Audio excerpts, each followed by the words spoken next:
Hey guys, how's it going? So in this video we're going to talk about keyboard stabilizer lubes in particular. So we all know what a keyboard is, obviously. However, the stabilizer may sound a bit more technical. In any case, you may not know that the stabilizer also needs to be lubed.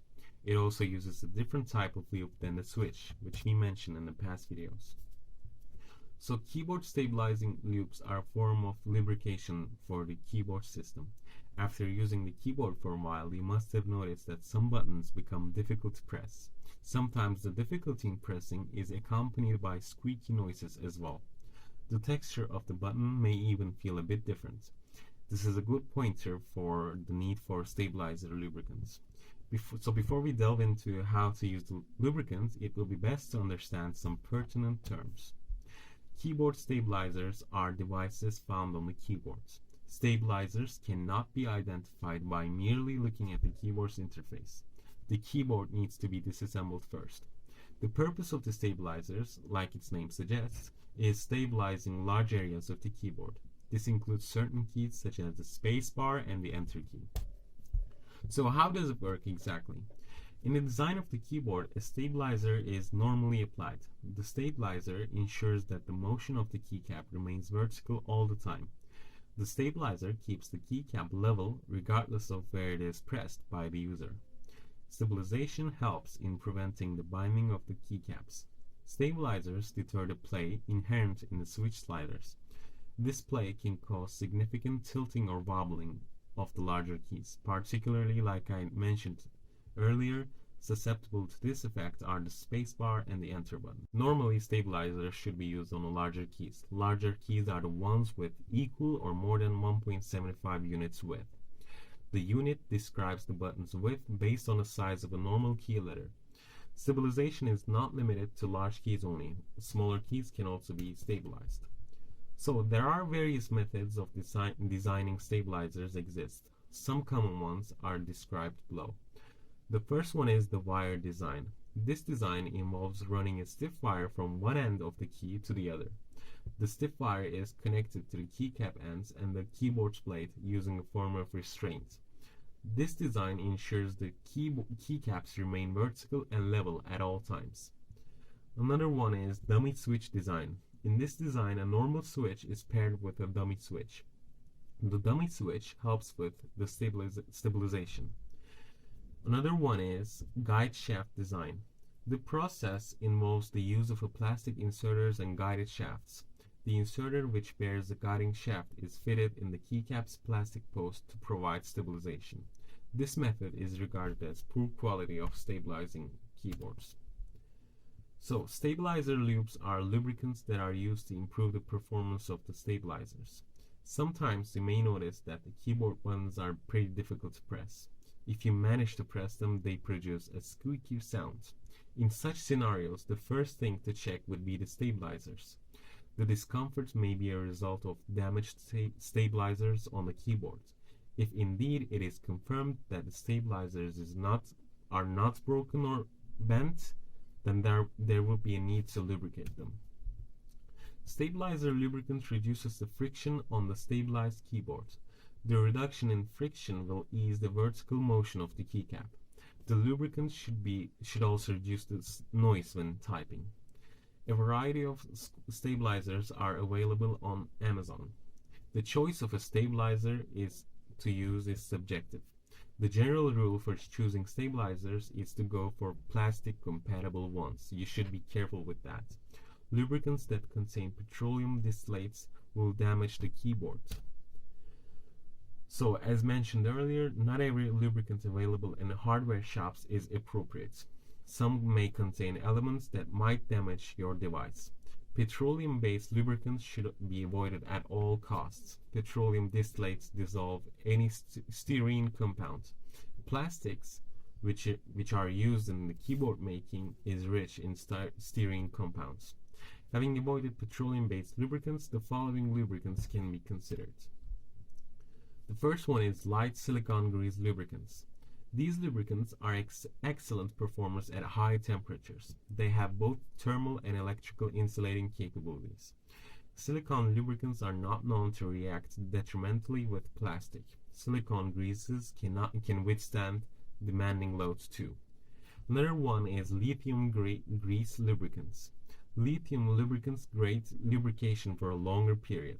Their viscosity formula is high. This means that they would not drip if used on keyboard stabilization. Also, the lubricant works quite effectively under heavy loads. Another one is Teflon lubricants, officially known as polytetrafluoroethylene. This is a form of a polymer-based lubricant. When used in its dried form, the Teflon works very well as a stabilizing lube.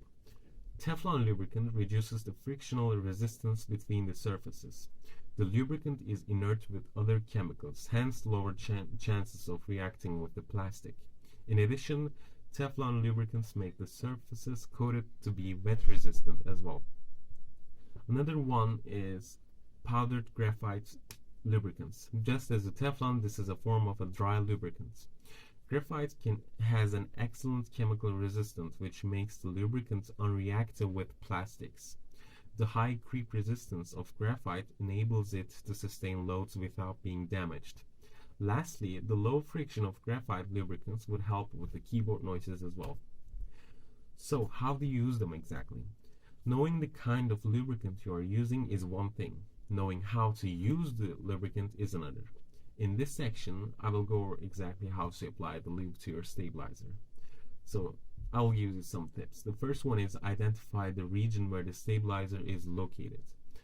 Not all the parts of the keyboard require the use of a stabilizer. Sometimes it is just that one key that needs the lubricant.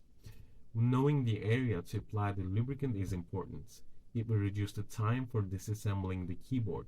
Most common places are, like I mentioned again, space and the enter keys. Another tip is remove the keycaps on the region of interest. After identifying the region of interest, disassembling the keycaps should follow. Keycaps are easy to remove. Sometimes just pulling them off would work. The assistance of a professional should, however, be sought if you're not experienced with that. Care should be taken while removing keycaps, especially the new ones. Sometimes stabilizers are fitted tightly on the keycaps. Using excessive force on such caps can cause their breakage, so keep that in mind. Remove the switches. Removing the keycaps will allow you to access the switches. Switches can be removed through pulling. A switch removal tool is recommended for this exercise. Use the switch remover to grab the switches of the interest. Gently lift the switches after grabbing. They should come off easily. Be careful not to dig deeper with the switch removal tool, otherwise the risk of stretching the plate increases. Remove the steps. Steps have small clips at the top. Once the switches are removed, the steps can be pulled out using your fingernails. When using the fingernails, make sure to lift the housing towards your direction. The motion of lifting the housing should be similar to that of pulling the steps.